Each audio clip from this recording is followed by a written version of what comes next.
No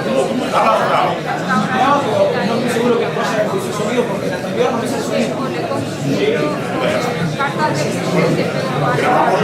Eso no es de él, son cartas que han escrito ahí. Hay un escrito de la cárcel. No. Esto solamente son altavoces. Buenos días. Buenos días y gracias a todos por venir esta mañana de domingo. En nombre del amigo Llopart, del amigo Larrea, el señor David Irving y su bonita secretaria de Polonia y toda la organización, incluido nuestro amigo de TLV1, Televisión desde Argentina. Los acontecimientos se precipitan y vivimos tiempos que van a ser oscuros, tiempos que van a ser difíciles. Cuando hablas con la gente aquí o fuera de aquí, en la calle y en cualquier foro, el pesimismo reina por doquier. En España, en Alemania, en Italia, en Estados Unidos.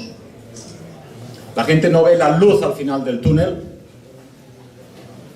Somos esclavos de los medios de comunicación, somos esclavos de la deuda internacional, somos esclavos de la ideología de género, somos esclavos de unas minorías políticas mediocres.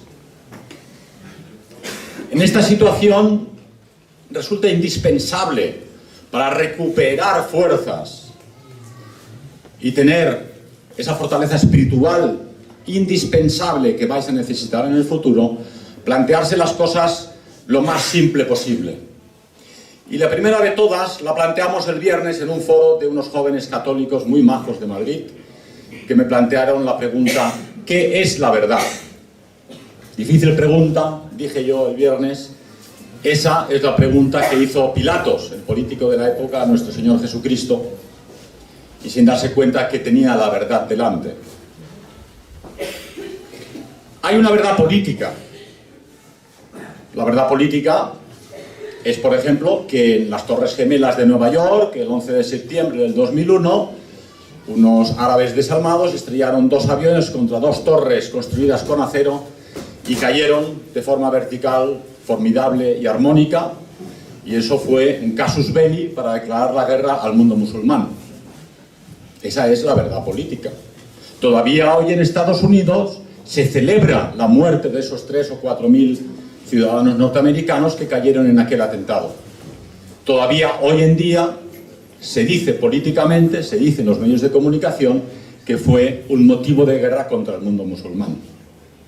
Sin embargo, existen ya numerosas asociaciones de ingenieros, arquitectos y científicos, no solo en Estados Unidos, ahora estoy traduciendo un texto de un grupo de ingenieros suizos, que afirman la imposibilidad técnica de que dos aviones de aluminio coarrugado se estrellen contra unas torres de acero, con unas barras de acero tremendas, con una separación apenas de 1 metro entre ellas, la atraviesen y aparezcan por el otro lado. Es un tema manido, existen fuentes en internet, no os voy a aburrir con el tema, pero hay una verdad científica. Lo que los ingenieros y los arquitectos afirman, aquello fue una demolición controlada por servicios secretos, por el propio Estados Unidos, por el Mossad, me da igual. Pero la verdad política afirma que fue un ataque del enemigo de los Estados Unidos con dos aviones de pasajeros. Es una verdad política aceptada hasta el día de hoy de que Freud es el Sancta Sanctorum de la ciencia psicológica. Pero todos los científicos y los grandes psicólogos hoy en día consideran que Freud es un fraude. Ayer me decía también un chico, yo ya de jovencito pensaba, ¿cómo puede ser que un alemán base toda la vida del ser humano en el sexo y sus problemas psicológicos, verdad? Hasta que descubrí, me decía, que primero no era alemán y segundo que sus teorías son falsas. Pero si la verdad científica afirma que Freud es un farsante, la verdad política afirma que sigue siendo el Sancta Sanctorum de la progresía y del mundo psicológico moderno. La verdad política afirma que el IS, el ejército rebelde, islámico, quiere la guerra, odia a los cristianos, odia a Siria, odia a los occidentales y mata, curiosamente, musulmanes, muchos musulmanes, ¿no?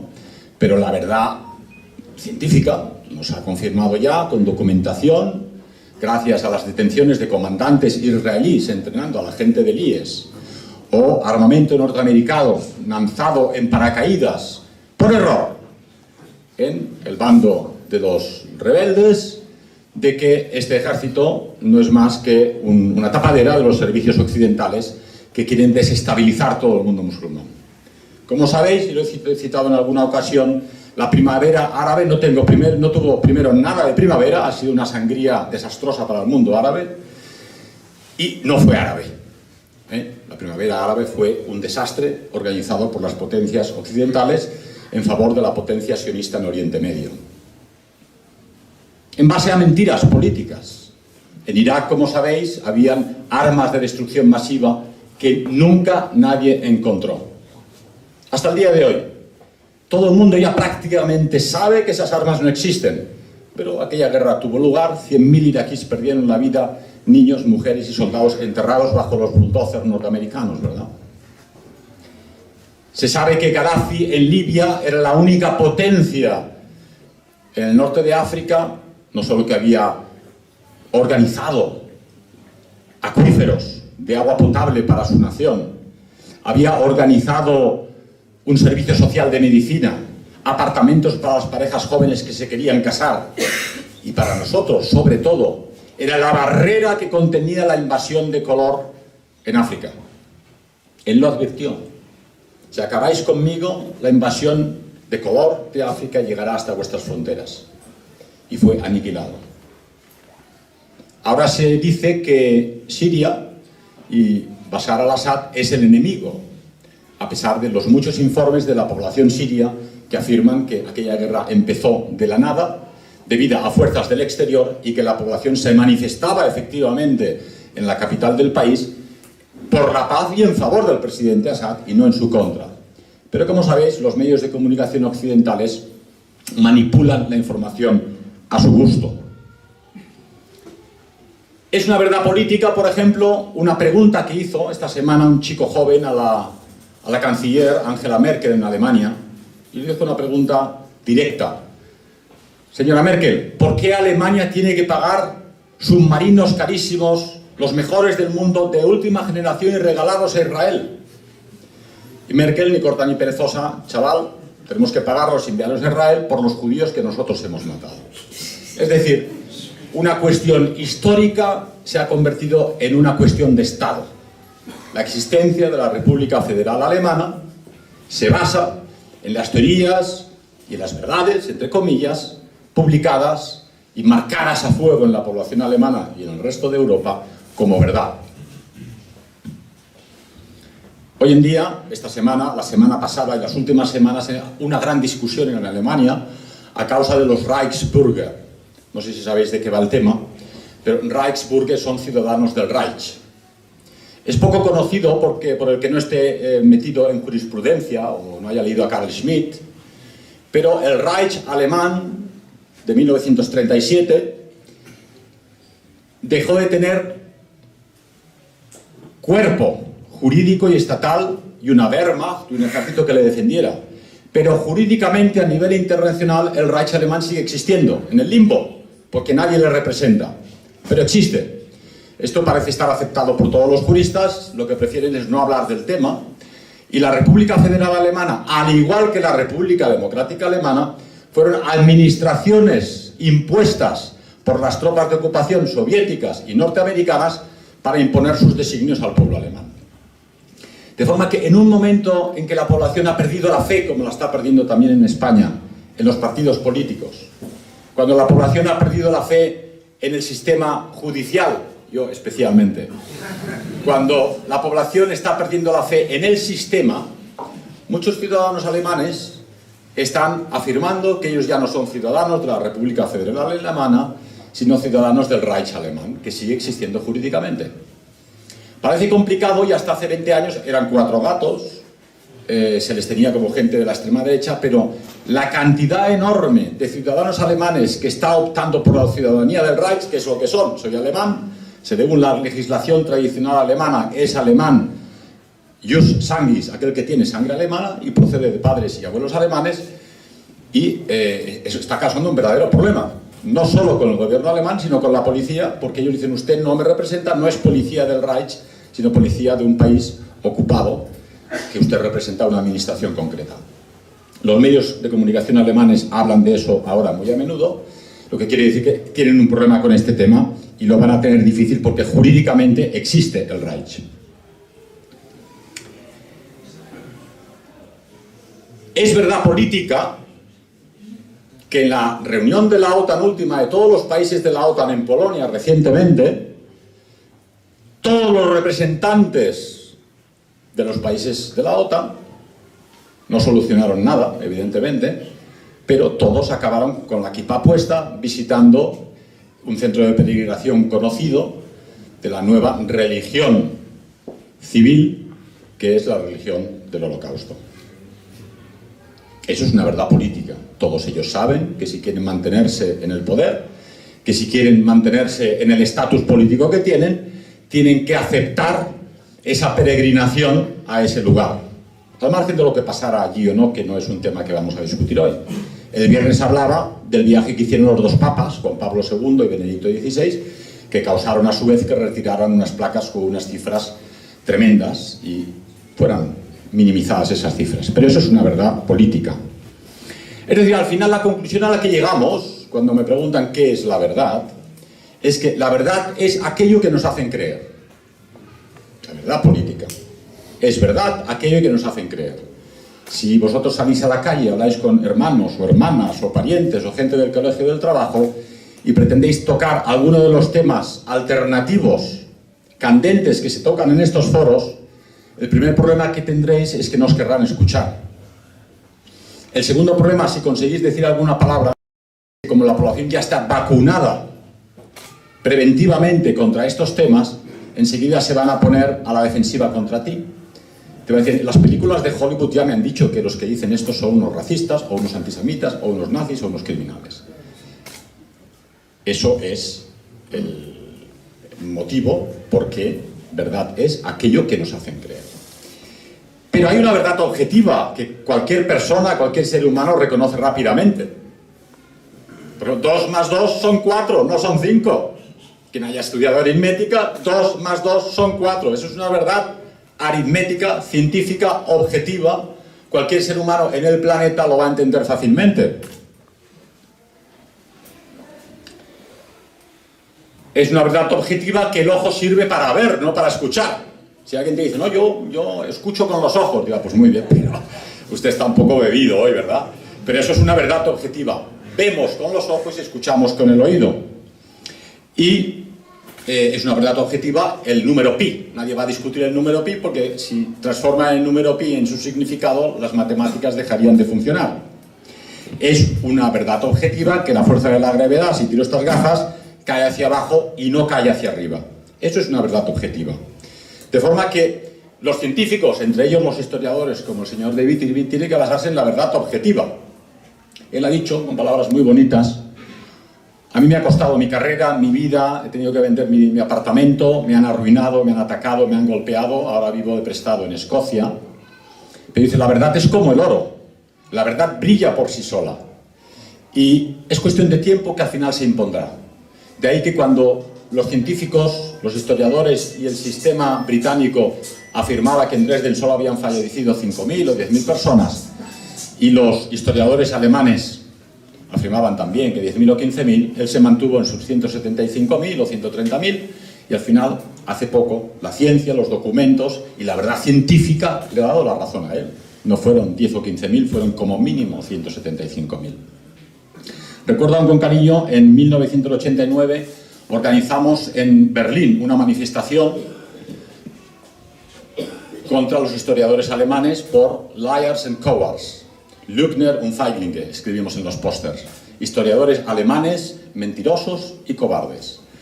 La televisión Freies Sender Berlin había organizado en la capital alemana una emisión y una discusión y un foro entre todos los historiadores, las grandes eminencias de la historia en la República Federal, y habían invitado a David Irving. Cuando nos presentamos en la portada de televisión no le dejaron pasar y le desinvitaron. Entonces nosotros organizamos una manifestación alrededor de la televisión quejándonos de que estos historiadores del sistema no permitían una voz discordante como era la de David Irving en aquel momento, que ya dudaba de las verdades oficiales.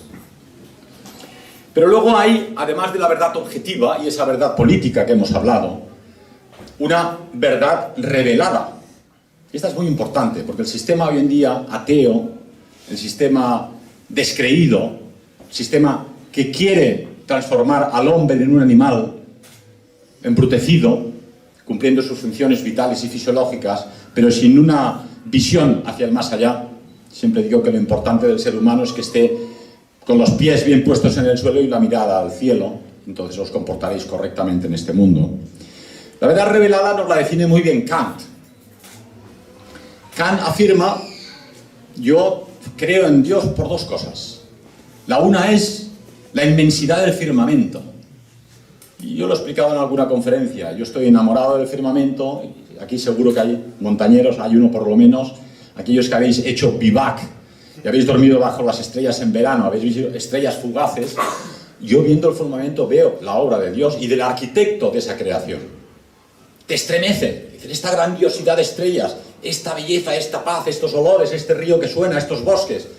Esto no es Dios, pero es la creación del Creador. Y esto, curiosamente, lo he descubierto hace poco, es exactamente lo que dice Kant. El firmamento, observar el firmamento, me confirma que Dios existe. Y el segundo punto, todavía más importante, dice: lo que me lleva a la fe es mi conciencia. Porque todo ser humano tiene una conciencia. Sabemos lo que está bien y lo que está mal. Si hacemos algo bien hecho o algo malo. Si mentimos o disfrazamos la verdad. Si traicionamos, si robamos, si justificamos nuestras acciones. Tu conciencia te está diciendo: hey, muchacho, te has pasado, ¿eh? Y además te lo va a recordar mucho tiempo. La conciencia, ¿qué es? Es Dios, es la voz de Dios en tu interior. Porque tú te mueres, tú te pudres, tú desapareces, pero tú, que estás aquí dentro, sobrevives. Tu conciencia es Dios que te habla directamente a tu corazón. De ahí que todo ser humano tiene la capacidad de saber que Dios existe. Aquellos que dicen Dios no existe están simplemente oprimiendo su conciencia, pero no lo podrán hacer eternamente. Esa es la verdad revelada y todo ser humano la tiene. Por lo tanto, si tú dices una mentira histórica o política, sabes que estás hablando en contra de tu conciencia. Hablaba con mi amigo anfitrión esta mañana al desayunar que aquellos jueces, fiscales, policías que nos persiguen y que saben que nuestras secretarias son simples secretarias y ahora las tratan de criminales asociadas en una organización ilícita, o yo que solo publico libros, soy historiador y traductor de alemán, pues me acusan ahora de ser el gran criminal en España prácticamente y me hacen pagar por ello.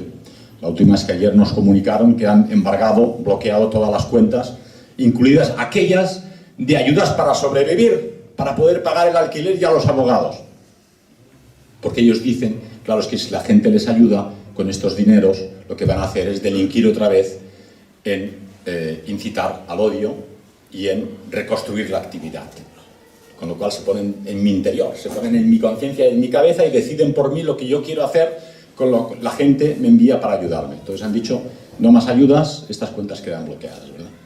Bien, estas personas se miran al espejo cada día y deben pensar qué gran demócrata que soy, ¿verdad? Pero de una forma u otra, me decía este amigo esta mañana, hay un conocimiento psicológico que afirma que la persona antes o después se va a hacer la pregunta: lo que estoy haciendo no está bien, estos son buenas personas, yo les tengo un odio ideológico o político y les persigo porque me da la gana. Antes o después se va a tener que plantear esta pregunta, ¿no? Porque, como he dicho antes, todos tienen una conciencia y la conciencia no es más que la voz de Dios que le dice ¿qué vas a hacer? ¿Qué es verdad entonces para Dios? Que es la última definición. Verdad es el corazón de los seres humanos. Nosotros tenemos una representación y una voluntad, recordando a Schopenhauer, ¿no? El mundo como voluntad y representación. Todos queremos prosperar, comprarnos un coche, nos gusta mucho una chica y le vamos detrás, queremos comer, queremos hacer ver que somos importantes, todos hacemos un papel. Yo aquí hago el papel de orador o de victimista, de librero y editor perseguido, pero soy uno más como todos vosotros, ¿no? Y además todo el mundo tiene algún problema en esta vida, ¿verdad? Pero realmente Él ve el corazón de las personas. Él no os va a juzgar por lo que tenéis, por los millones de euros que podáis tener en la cuenta del banco, ni por lo que habéis dicho en un programa de televisión, ni por lo que contáis a vuestros amigos. Él los ve por dentro, ¿no? Entonces, contra esa verdad no hay nada que hacer, ¿eh? Esa es la verdad definitiva.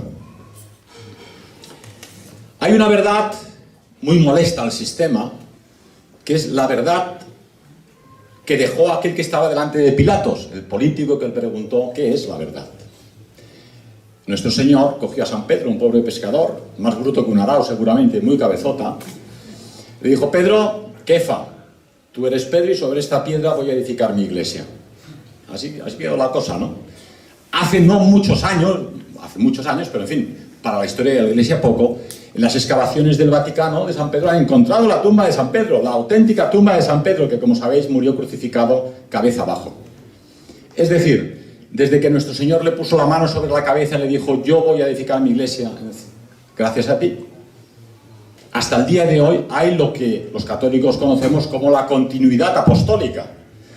Todos los obispos, sacerdotes consagrados y religiosos han sido consagrados por alguien que a su vez ha sido consagrado por alguien que a su vez, en el último eslabón de la cadena, fue Cristo que le puso la mano a San Pedro, y él fue nombrando luego papas, los papas obispos, los obispos sacerdotes y los sacerdotes religiosos.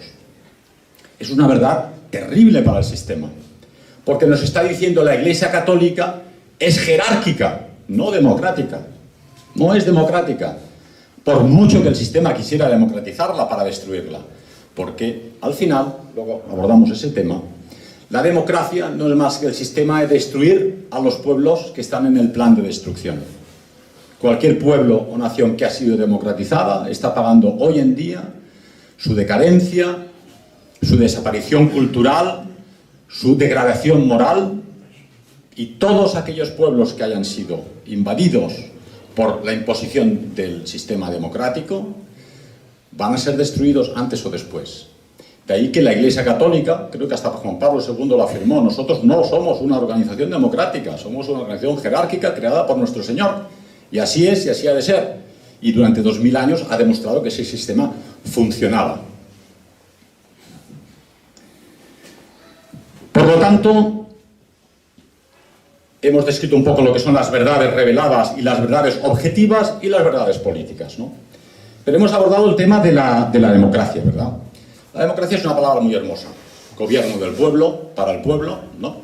Eso está muy bien. Pero lo he afirmado en muchas conferencias, pero siempre es muy gráfico, ¿no? Cuando una manada de elefantes busca el agua, no votan. A ver, ¿dónde vamos? ¿Por allá o por allá? No, hay un elefante que tiene más experiencia, que tiene mejor olfato, que sabe dónde hay agua y conduce a la manada 40 kilómetros si hace falta o varios días para encontrar agua.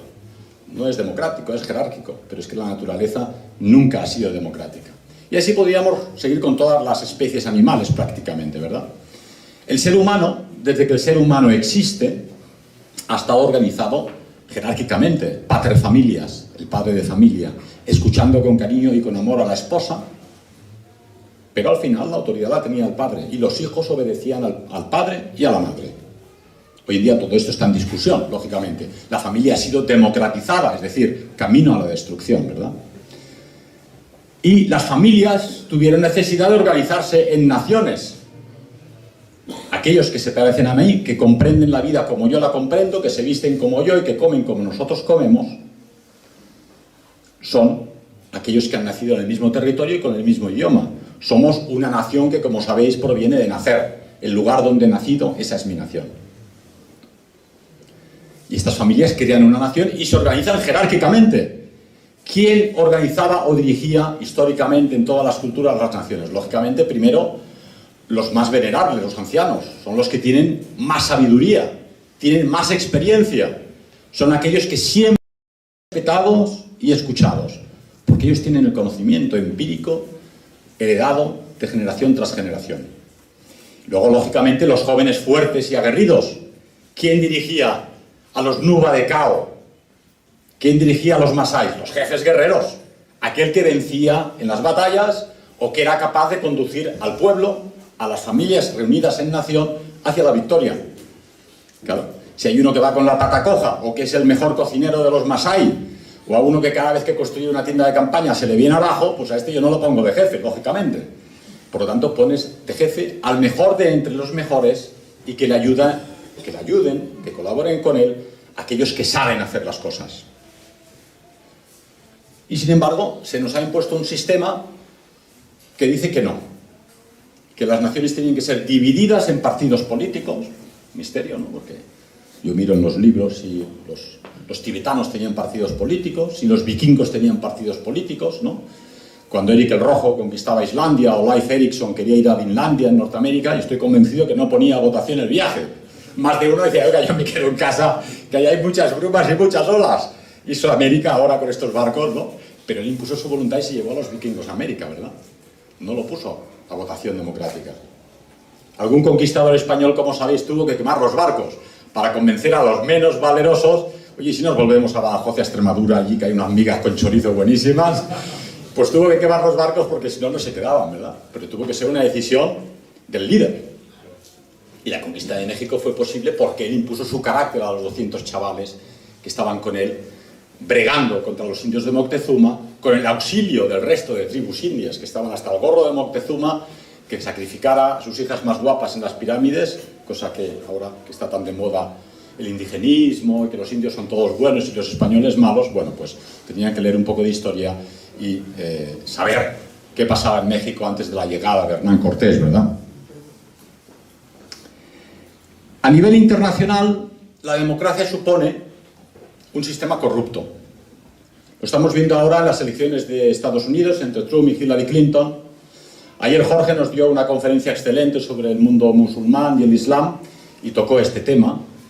Todos aquellos que quieren hacer política en Estados Unidos tienen que pasar por el aro y hablar bien, al menos parcialmente, del establishment, ¿no? Pero es evidente que Trump, ahora mismo, acabo de leer la noticia, ha dicho que al llegar al poder lo primero que va a hacer va a poner jueces pro vida en el poder del sistema judicial. Va a prohibir el aborto y va a impedir que aquel que quiera abortar sea el Estado el que pague. ¿Por qué? Porque el 70% de los norteamericanos están en contra de que el Estado pague a aquel que quiera abortar. Por el contrario, Clinton afirma que si hay alguna religión que es contraria a su plan abortista y feminista, lo que hay que cambiar no es su plan abortista y feminista, sino cambiar la religión, ¿no? Sabemos que en política las palabras son una cosa y los hechos es lo que cuenta, ¿verdad? Pero en cualquier caso, las palabras de Trump contra el sistema son muy duras. Ha dicho: gobierna un sistema corrupto en Estados Unidos que lo ha corrompido todo: los medios de comunicación, el sistema económico, el dinero y la política. No hay mentira que no utilicen contra el pueblo. Los medios de comunicación y las finanzas tienen como misión enriquecerse a sí mismos, al igual que en España. Solo sirven a los intereses globales de un plan globalista que quiere imponer una agenda globalista que los pueblos no han elegido. No buscan en absoluto nuestro bien, sino su propio bien y el bien de su propio bolsillo. De ahí que sea necesario, ya, ahora, pronto, un cambio existencial. En el pesimismo reinante, la gente se agarra lógicamente a un clavo ardiendo, ¿no? Hay gente que es muy defensora de Putin, ¿no? Yo no conozco al señor Putin, me cae simpático porque hace deporte, hace judo y es cinturón negro de no sé qué dan, porque habla alemán y porque ha dicho a los americanos, pues por aquí no. Otra vez que en Siria hagáis lo que habéis hecho en Irak y en Libia, en el mundo musulmán, pues por aquí no, vamos a ayudar a los sirios, ¿verdad? Pues demuestra cierto carácter, ¿no? Yo no sé si sirve realmente a los rusos o sirve a una agenda global. Probablemente en política, como sabéis, es la ciencia de la realidad. Hay de todo un poco. Él era un hombre de la KGB, de los servicios secretos, que llega al poder y probablemente, rodeado por consejeros oportunos, le plantearon la agenda internacional. Y se dio cuenta que esa agenda internacional iba a destruir al pueblo ruso. Y al final ha tenido que decidir, de acuerdo, esta agenda está muy bien, pero yo soy primero ruso y defiendo a los rusos, ¿verdad? Y sobre todo, no ha ayudado a esa agenda internacional ver los rusos que les han rodeado todas las fronteras con misiles de la OTAN, ¿no?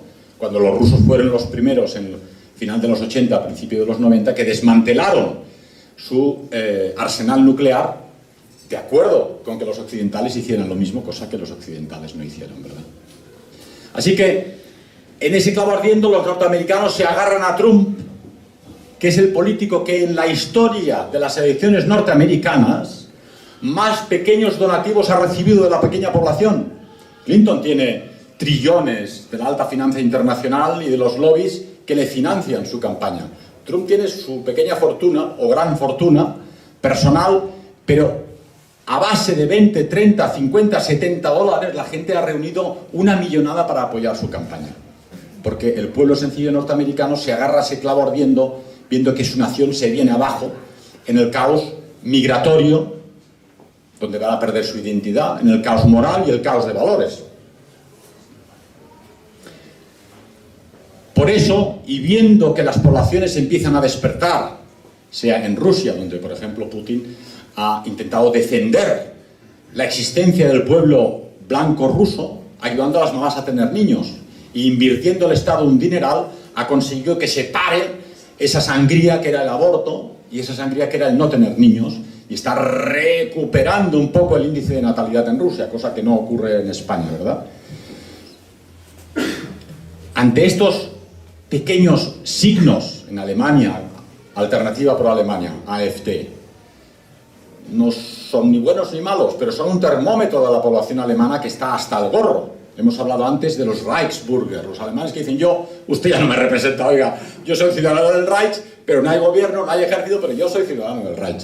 Y cada vez hay más gente que después de las violaciones de Colonia y ver que cada mes llega una ciudad del tamaño de Karlsruhe de negros de África, dicen: este es nuestro fin. No lo dicen, no lo pueden decir porque vendría el fiscal del odio a condenarles, pero lo saben y lo comentan en casa. Este es nuestro fin. O reaccionamos ahora o no hay futuro. Ante estos signos de vitalidad de los pueblos, de afirmarse y de sobrevivir, el enemigo necesita acelerar el proceso globalizador, acelerar el proceso de dominio total y acabar con toda oposición. Si Hillary Clinton gana estas elecciones, Hillary Clinton es la guerra con Siria, la guerra con Irán y la guerra con Rusia. Porque solo así se opondrán a aquellos que todavía discuten el sistema. En una reciente reunión también de líderes europeos, no discutían cuál era el mayor problema de Europa, no era la ola migratoria en absoluto, ni siquiera el mundo musulmán. El enemigo número uno de la Unión Europea era Rusia, que no nos ha hecho absolutamente nada. No nos ha atacado, que yo sepa, no ha enviado espías, no ha enviado millones de guapas chicas rusas a invadirnos, creo que no tendríamos nada en contra. Pero en cualquier caso no nos ha hecho nada en absoluto. Pero es que Rusia es el enemigo ideológico, en el sentido, hay un poder presidencial, es una democracia presidencialista, y se opone a todas las verdades de este sistema. Hablaba con unos amigos ayer, no conozco a Putin ciertamente, pero de sus discursos extraemos que ha dicho en la Duma, en el Parlamento ruso: señores diputados, observen Holanda, observen Londres, observen París, vean Francia, el caos racial que ahí se está produciendo, no lo queremos en Rusia. Cuando ustedes legislen para Rusia, piensen en este caos antes de equivocarse. A mí me da igual de qué partido es Putin y si hay alguien detrás de él, pero lo que ha dicho está bien. También ha dicho: en Rusia no queremos un lobby, cada cual puede ser bienaventurado a su modo en casa y si quiere ser homosexual que lo sea, pero no queremos un lobby que nos obligue a la mayoría de rusos a aceptar el matrimonio homosexual y que acepten la adopción de niños. Eso es positivo porque defiende valores, ¿verdad? Entonces, nos damos cuenta que hay un poder internacional que tiene interés en acelerar la globalización y algunos pequeños poderes nacionales que se resisten a ello.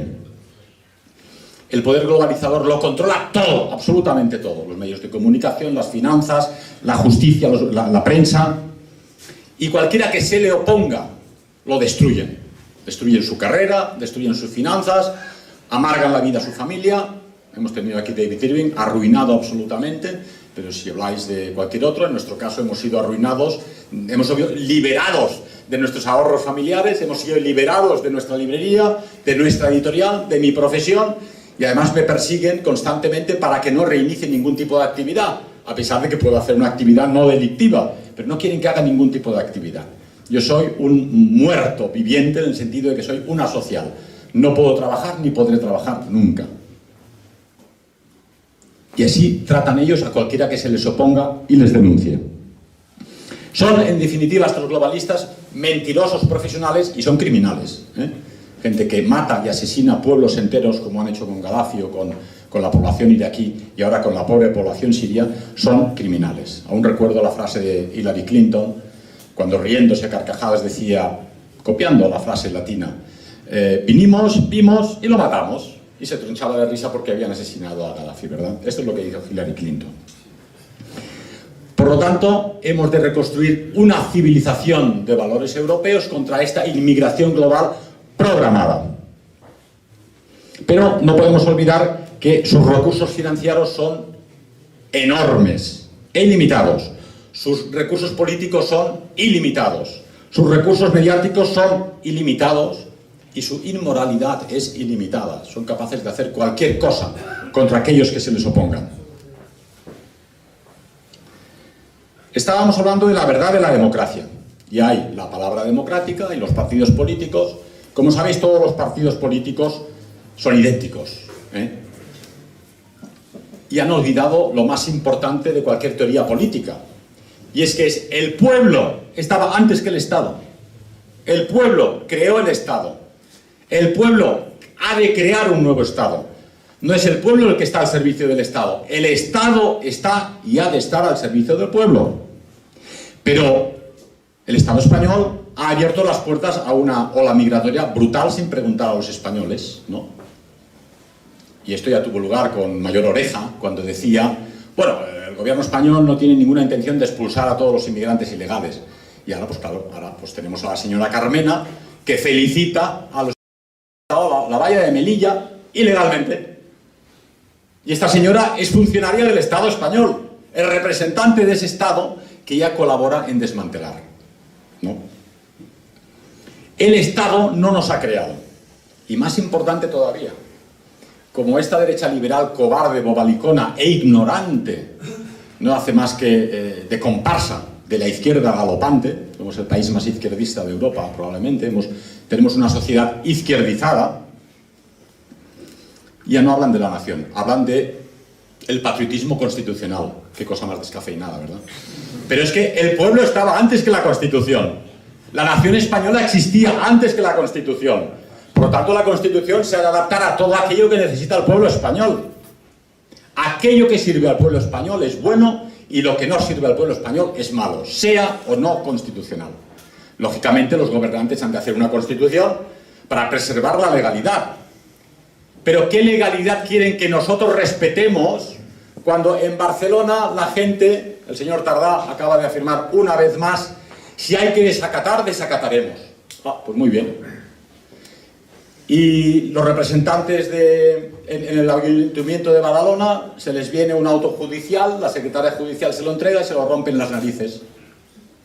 Una cosa que es un crimen. Si hago yo esto, estoy ahora en el gulag de Barcelona por los próximos 20 años. ¿Cómo pueden romper un auto judicial, que es la autoridad, es el tercer poder del Estado? Pero es que el Estado se ha rendido antes de empezar la batalla. Comentaba el viernes que ves los coches, las patrullas de la Guardia Civil o los Mossos de Escuadra pasar por los edificios oficiales o por cualquier plaza de cualquier ayuntamiento de Barcelona, en mi pueblo mismo, ponen la bandera esta con la estrella masónica que parece la bandera de Puerto Rico, y no dicen nada. O sea, la bandera oficial legalmente tiene que ondear, pero todo el mundo desacata. Luego pretenden que yo acate la legislación de que me prohíbe editar según qué libros, ¿verdad? Pero es que es de cachondeo, realmente. Pero esta es la situación en la que estamos. Por lo tanto, a esta idea de nación democrática hemos de poner un pueblo sano en una nación bella, con una juventud sana. Esto entra en la cabeza de cualquiera. Un pueblo sano en una nación bella, con una juventud sana. Todos queremos un pueblo sano, con niños, con familias alegres, que irradien esperanza, que irradien optimismo, Vemos a la gente caminar por la calle, cómo pagar la hipoteca, tengo un trabajo a media jornada, estoy fastidiado, no tengo futuro. Además, como no hemos tenido niños ni tenemos primos, las fiestas de cumpleaños son un rollo porque hay un bebé y no viene nadie a la fiesta. Entonces, es la diferencia entre un pueblo envejecido, sin fe, y un pueblo sano en una nación bella. Por lo tanto, debemos tener fe, creer en el futuro de la nación española, creer en el futuro de la civilización blanca, cristiana, occidental. Porque si perdemos la fe, no tenemos un motivo para la lucha. Pero ellos nos dicen ya, pero ¿y todo lo que os hemos dado? Tantas cosas buenas que os ha traído la democracia.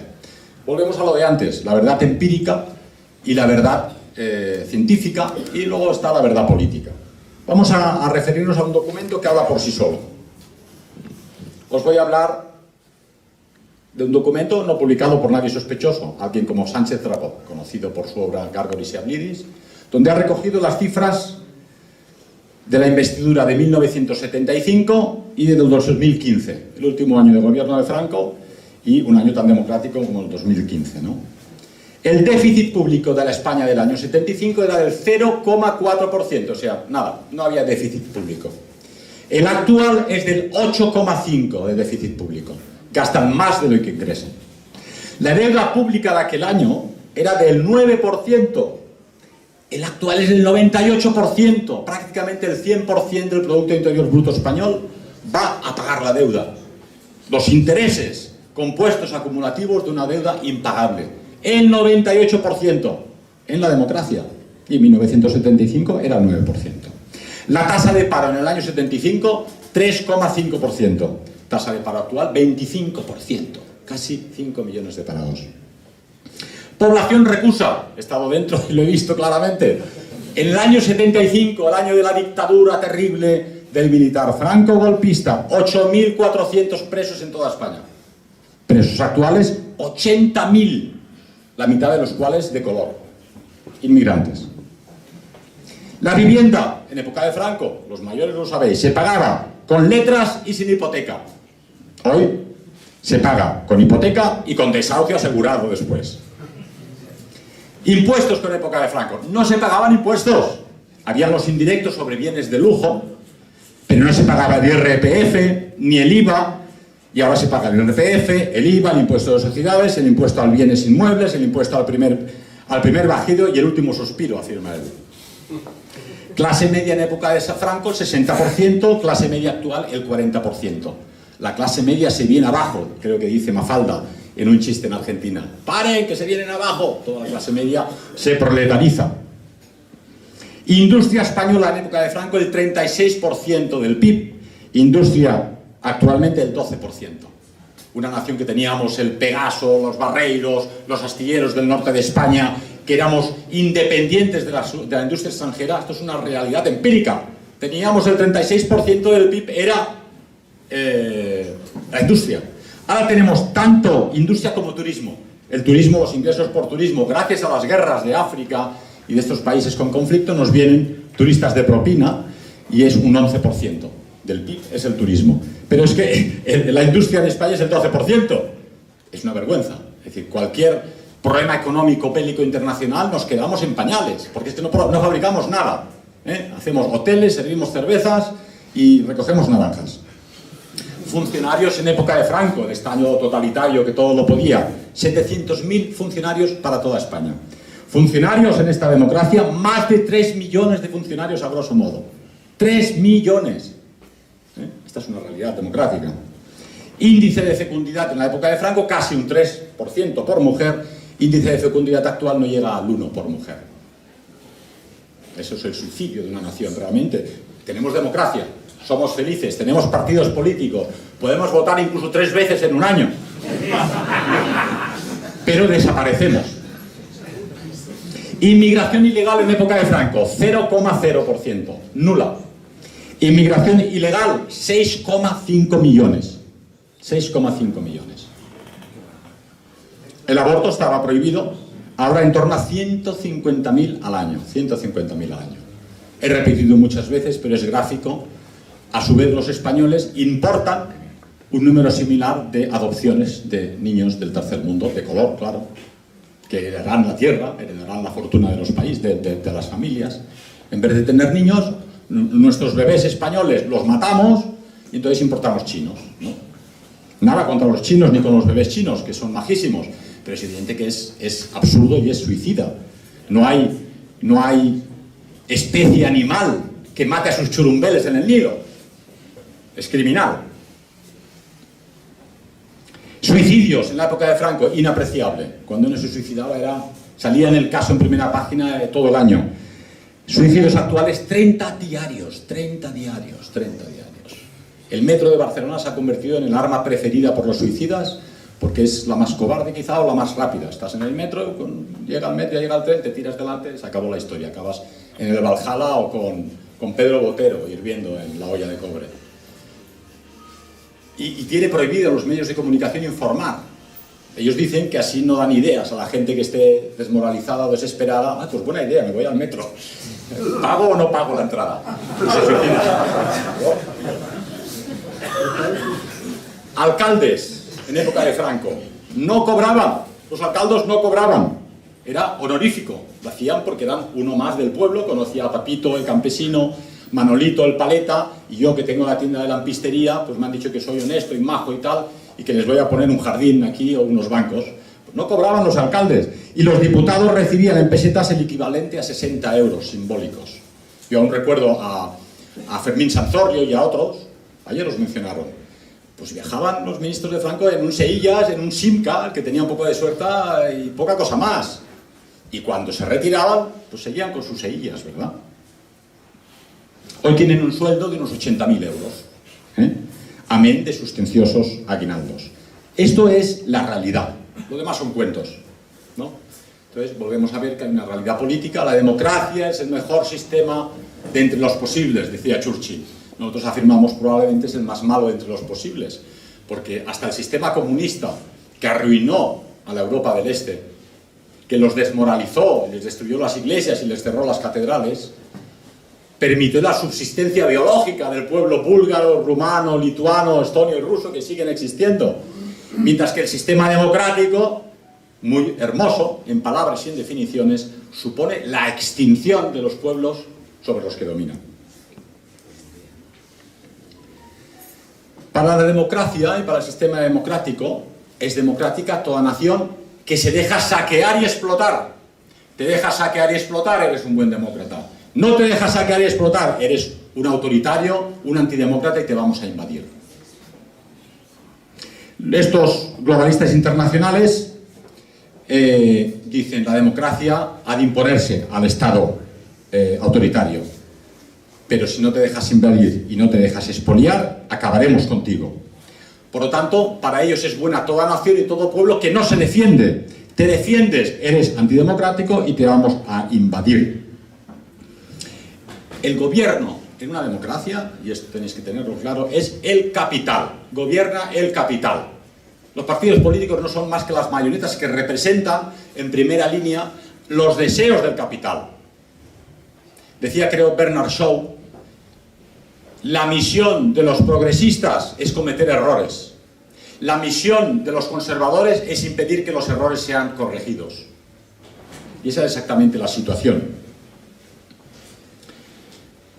La libertad de prensa democrática no existe. Una diputada sueca recientemente acaba de afirmar es que toda la prensa y los medios de comunicación en Suecia, el 80% está en manos de una única familia judía que domina todos los medios de comunicación. Acto seguido, lógicamente, ya no está en el Parlamento ni es diputada, ha sido votada largamente, ¿no? Pero esa es la realidad del sistema democrático. Domina el capital y los medios de comunicación no representan la opinión de la población, sino que son, como ya dicen corifea en Alemania, Lügenpresse, prensa mentirosa, porque dicen aquello que el sistema quiere para debilitar a las poblaciones. Y estos medios de comunicación modelan la opinión pública, que con razón llamamos opinión publicada, porque no es la opinión del público, es la opinión del capital, que informa a través de sus medios de comunicación de lo que quiere que vosotros y la población creamos.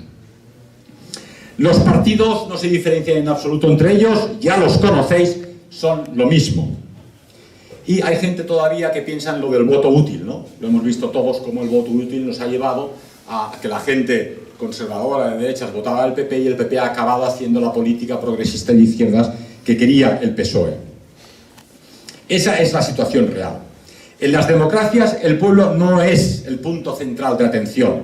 Lo único que importa es la existencia de esta minoría, de estos centenares de grandes capitalistas internacionales, creadores de democracia aquí en Oriente, en Occidente o en el mundo musulmán.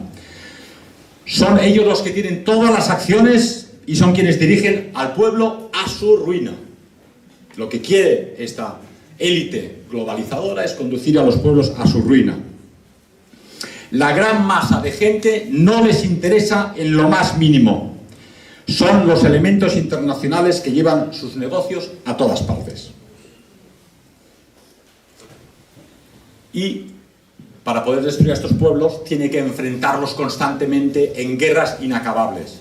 Se nos había dicho que acabando la Segunda Guerra Mundial el mundo encontraría la paz finalmente, pero no ha sido sino una sucesión de guerras y conflictos continuados escalonadamente hasta el día de hoy.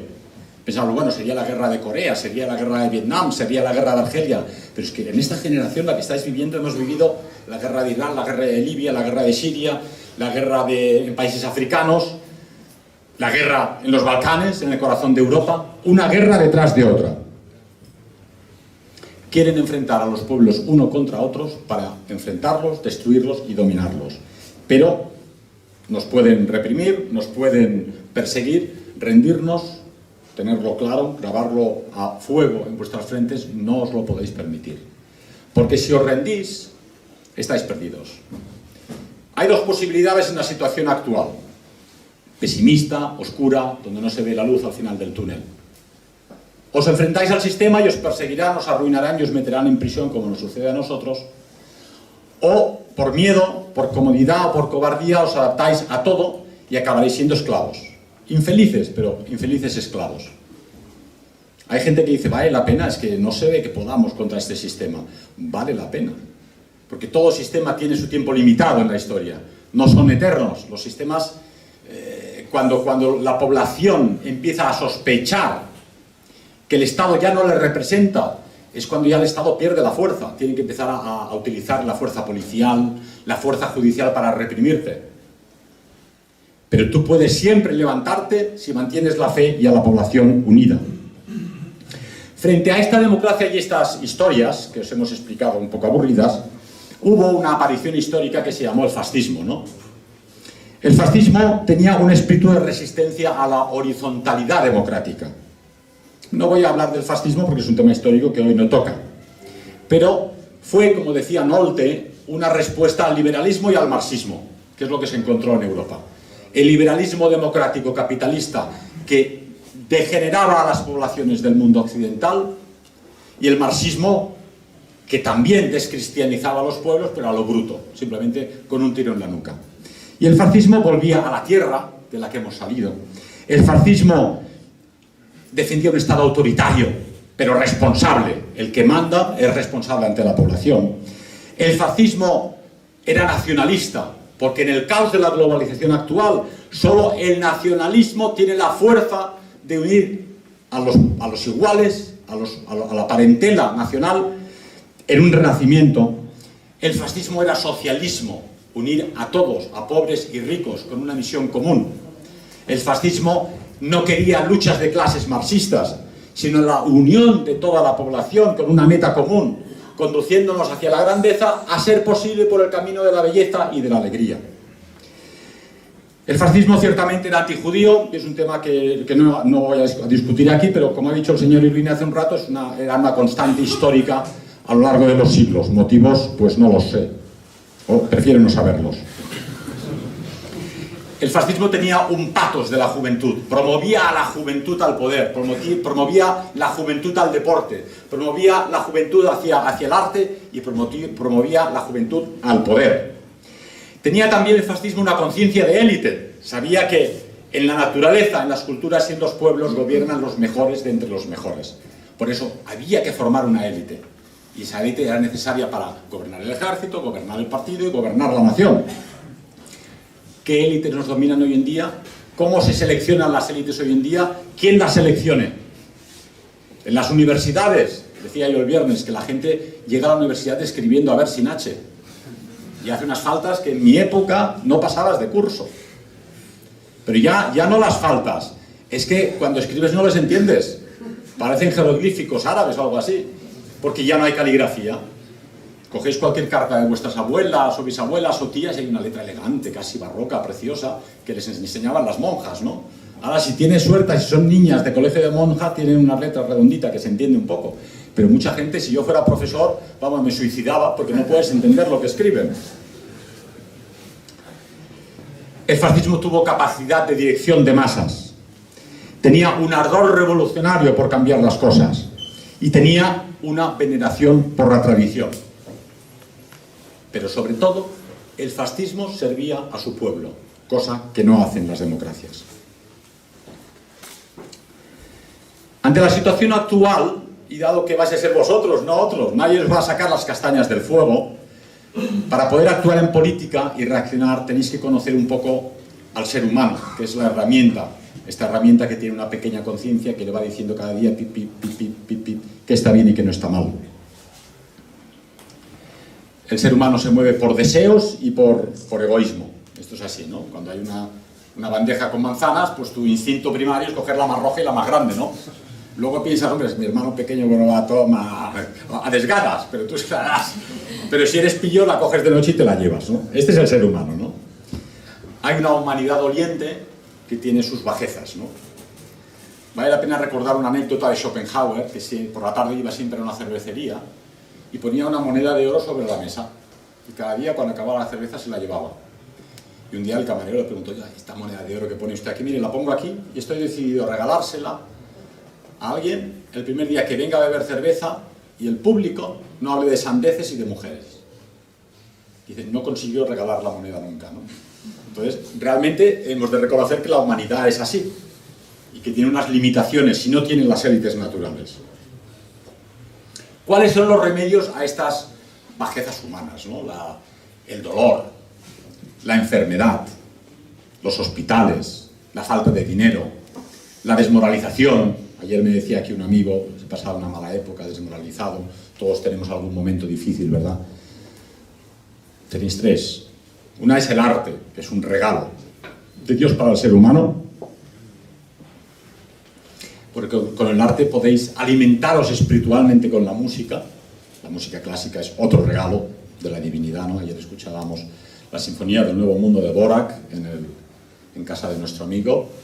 Y escuchamos un concierto para guitarra de Dionisio Aguado, un compositor español, poco conocido pero maravilloso, tocando a la guitarra Julian Bream, un británico ya mayor, pero que era una maravilla ver en la cara cómo disfrutaba tocando aquella guitarra. Este hombre se había olvidado de la artritis, de las deudas y de las miserias humanas, gracias al arte. Porque allí es el alma la que vibra con el arte, espiritualiza nuestra existencia. De ahí que sea urgentemente necesario que todos vosotros, que sois la élite política, porque estáis aquí hoy, os refugiéis, os alimentéis en el arte, en la música, en la literatura, en las bellas artes, porque os va a dar la fuerza para salir ahí fuera y decir, madre mía, vaya humanidad me ha tocado vivir, ¿no? Pero hacerlo con fuerza e intentar conducir a vuestros congéneres y a vuestros contemporáneos hacia la belleza y hacia la grandeza.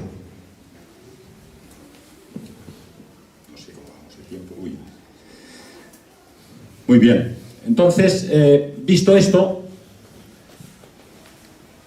además del arte, el otro punto que recomienda Schopenhauer para resistir esta vida es el ser consciente de la situación.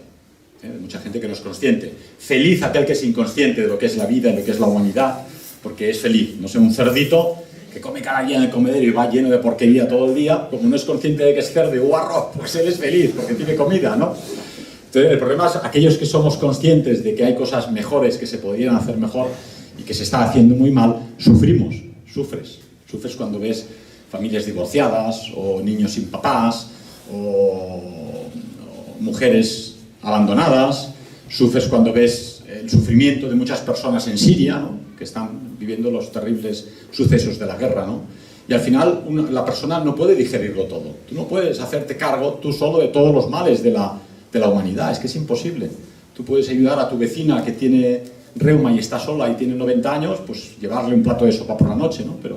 Pero si te cargas con todos los problemas de la humanidad es que al final te vuelves loco, te suicidas, ¿no?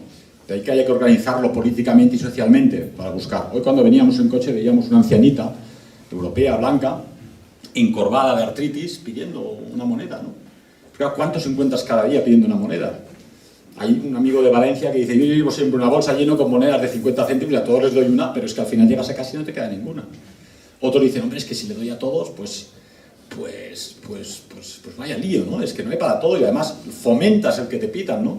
Pero estamos en una situación en que en muchas ocasiones no es que pidan porque son pillos, es que realmente tienen necesidad, ¿no? Vete a saber si uno de los textos que te pide es nuestro Señor disfrazado. Luego te lo tiene en cuenta. Es que conviene tenerlo en cuenta de vez en cuando, ¿verdad?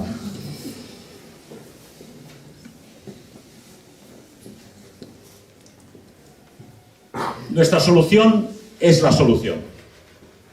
No hay otra solución. Se habla de cuartas vías, de una nueva vía que no sea liberalismo, ni sea marxismo, ni sean los fascismos, pero es que no hay otra solución. El fascismo globalmente, con sus diversas formas, según cada una de las naciones de las que surgió, fue una solución práctica viable basada en la tradición y en los pueblos que gobernaba. Por lo tanto, esa es la solución. Podemos llamarla como queráis. Podéis llamarla peronismo en Argentina, franquismo en España, la falange, el nacionalsocialismo, el fascismo. Pero ¿qué ha salido después de aquello que planteara soluciones mejores que aquellas? Absolutamente nada, ¿no? Solo nos queda la doctrina social de la Iglesia, en la que se basaban todos ellos, y que, de alguna forma, pues intenta mantener el rumbo hacia el futuro de la humanidad. Pero o volvemos a la tradición y aquello que nuestros antepasados nos dejaron, o estamos perdidos. Es cierto que os van a atacar por todas partes por aquello de la derruptio ad Hitlerum, ¿no?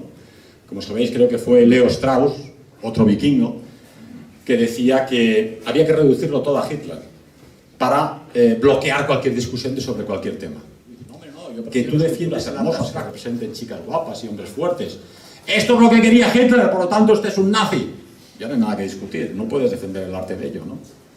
Si alguien quiere defender la música decafónica o la música de negros, que está muy bien para los negros, pero a mí me aburre, y tú dices, hombre, yo prefiero, la verdad, a Rameau, a Telemann, a Mozart, a Vivaldi, pero esto es lo que defendían los fascismos. No le gustará a usted Beethoven ni Wagner, esto es lo que quería Hitler, por lo tanto este es un nazi. Ya no puedes defender la música clásica. Es más, en los foros melómanos tú puedes hablar de Mozart y de Beethoven y te escuchan. Bueno, como te guste Wagner estás perdido, porque eres nazi asegurado, certificado. Y esa reductio ad Hitlerum existe también en España con la reductio ad Francum. Si tú quieres, que es lo que tenía que haber hecho el PP, fomentar la natalidad en España para evitar la inmigración masiva y evitar el aborto, tenías que aplicar las políticas que aplicó Franco, de familias numerosas, de ayudar a las mamás a tener bebés. Nadie se atreve a fomentar la natalidad porque es que todos saben que le van a decir, usted es un franquista. ¿Y qué problema hay si soy franquista? No me importa si soy franquista o antifranquista, me importa que las mamás y las chicas españolas tengan bebés y la nación se revitalice con nuevas familias.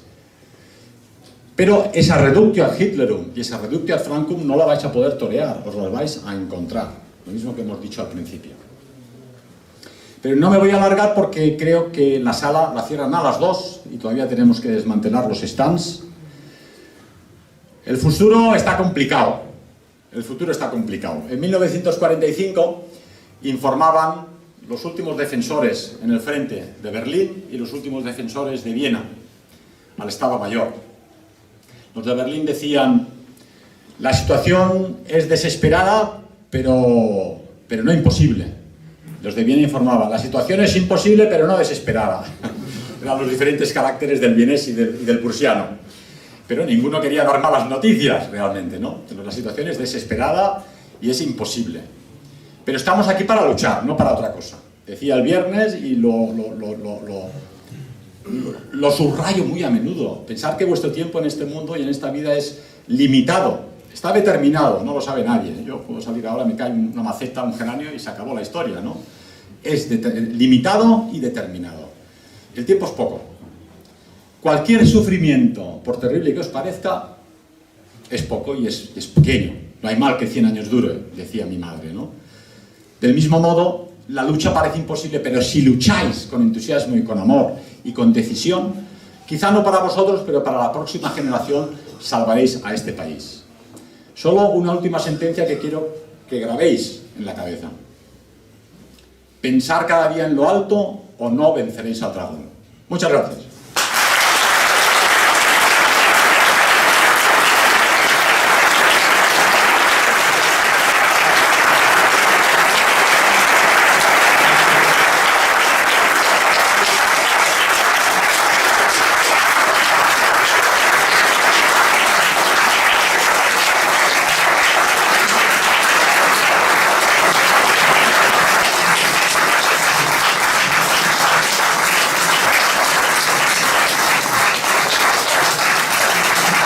Es poco conocido por el que no esté metido en jurisprudencia o no haya leído a Carl Schmitt, pero el Reich alemán de 1937 dejó de tener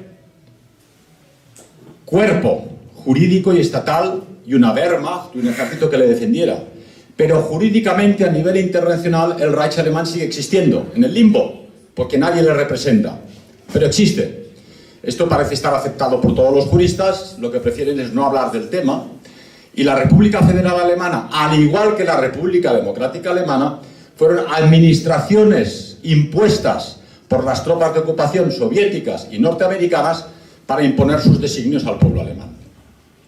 De forma que en un momento en que la población ha perdido la fe, como la está perdiendo también en España, en los partidos políticos, cuando la población ha perdido la fe en el sistema judicial, yo especialmente, cuando la población está perdiendo la fe en el sistema, muchos ciudadanos alemanes están afirmando que ellos ya no son ciudadanos de la República Federal Alemana, sino ciudadanos del Reich alemán, que sigue existiendo jurídicamente.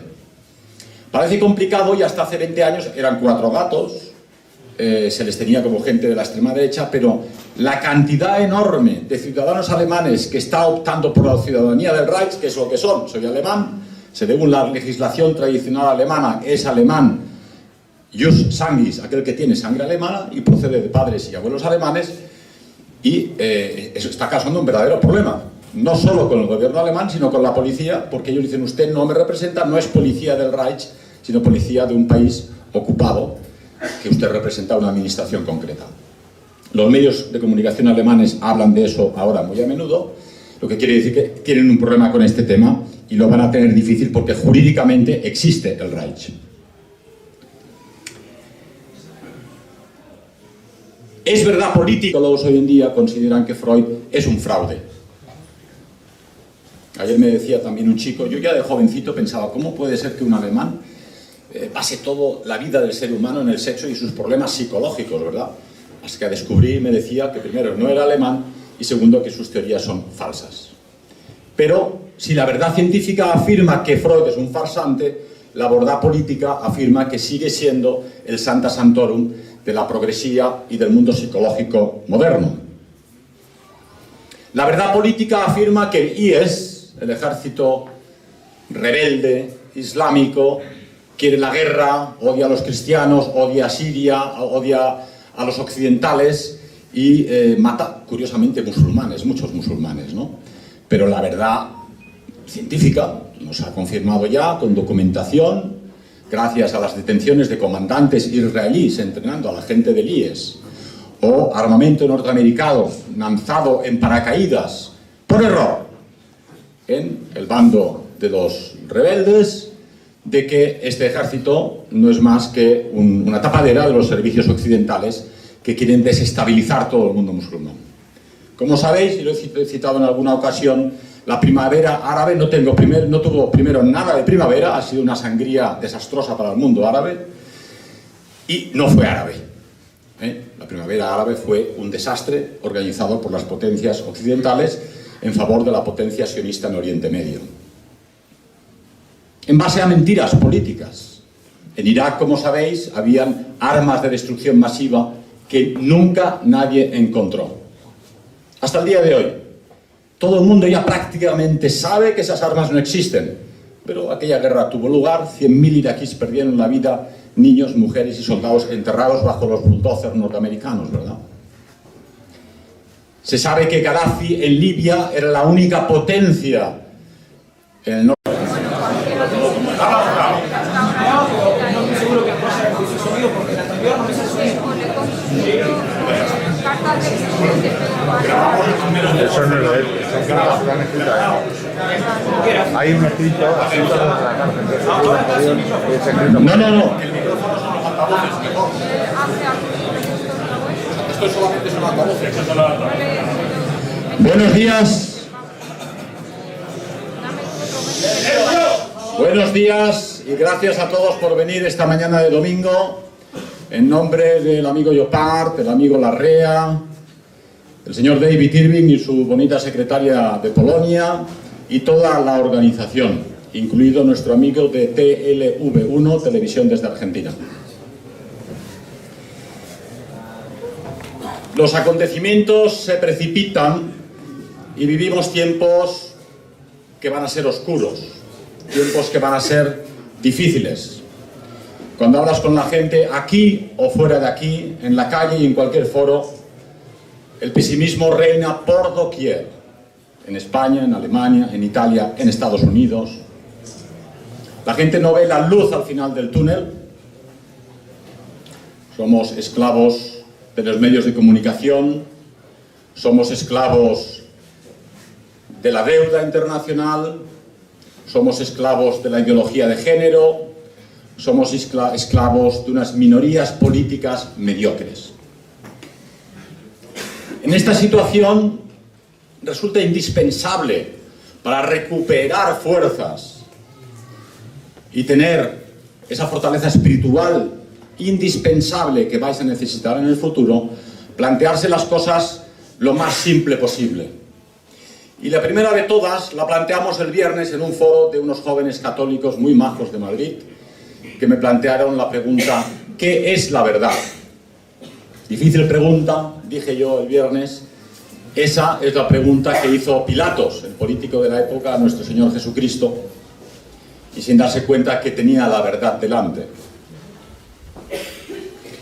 Hay una verdad política. La verdad política es, por ejemplo, que en las Torres Gemelas de Nueva York, el 11 de septiembre del 2001, unos árabes desalmados estrellaron 2 aviones contra 2 torres construidas con acero y cayeron de forma vertical, formidable y armónica, y eso fue un casus belli para declarar la guerra al mundo musulmán. Esa es la verdad política. Todavía hoy en Estados Unidos se celebra la muerte de esos 3.000 o 4.000 ciudadanos norteamericanos que cayeron en aquel atentado. Todavía hoy en día se dice políticamente, se dice en los medios de comunicación, que fue un motivo de guerra contra el mundo musulmán. Sin embargo, existen ya numerosas asociaciones de ingenieros, arquitectos y científicos, no solo en Estados Unidos, ahora estoy traduciendo un texto de un grupo de ingenieros suizos, que afirman la imposibilidad técnica de que 2 aviones de aluminio coarrugado se estrellen contra unas torres de acero, con unas barras de acero tremendas, con una separación apenas de 1 metro entre ellas, la atraviesen y aparezcan por el otro lado. Es un tema manido, existen fuentes en internet, no os voy a aburrir con el tema, pero hay una verdad científica. Lo que los ingenieros y los arquitectos afirman, aquello fue una demolición controlada por servicios secretos, por el propio Estados Unidos, por Mossad, me da igual, pero la verdad política afirma que fue un ataque del enemigo de los Estados Unidos con 2 aviones de pasajeros. Es una verdad política aceptada hasta el día de hoy de que Freud es el Sancta Sanctorum de la ciencia psicológica, pero todos los científicos y los grandes psicólogos de África, no solo que había organizado acuíferos de agua potable para su nación, había organizado un servicio social de medicina, apartamentos para las parejas jóvenes que se querían casar, y para nosotros, sobre todo, era la barrera que contenía la invasión de color en África. Él lo advirtió: si acabáis conmigo, la invasión de color de África llegará hasta vuestras fronteras. Y fue aniquilado. Ahora se dice que Siria y Bashar al-Assad es el enemigo, a pesar de los muchos informes de la población siria que afirman que aquella guerra empezó de la nada, debido a fuerzas del exterior, y que la población se manifestaba efectivamente en la capital del país por la paz y en favor del presidente Assad y no en su contra. Pero como sabéis, los medios de comunicación occidentales manipulan la información a su gusto. Es una verdad política, por ejemplo, una pregunta que hizo esta semana un chico joven a la canciller Angela Merkel en Alemania, y le hizo una pregunta directa. Señora Merkel, ¿por qué Alemania tiene que pagar submarinos carísimos, los mejores del mundo, de última generación, y regalarlos a Israel? Y Merkel, ni corta ni perezosa: chaval, tenemos que pagarlos y enviarlos a Israel por los judíos que nosotros hemos matado. Es decir, una cuestión histórica se ha convertido en una cuestión de Estado. La existencia de la República Federal Alemana se basa en las teorías y en las verdades, entre comillas, publicadas y marcadas a fuego en la población alemana y en el resto de Europa como verdad. Hoy en día, esta semana, la semana pasada y las últimas semanas, una gran discusión en Alemania a causa de los Reichsbürger. No sé si sabéis de qué va el tema, pero Reichsbürger son ciudadanos del Reich.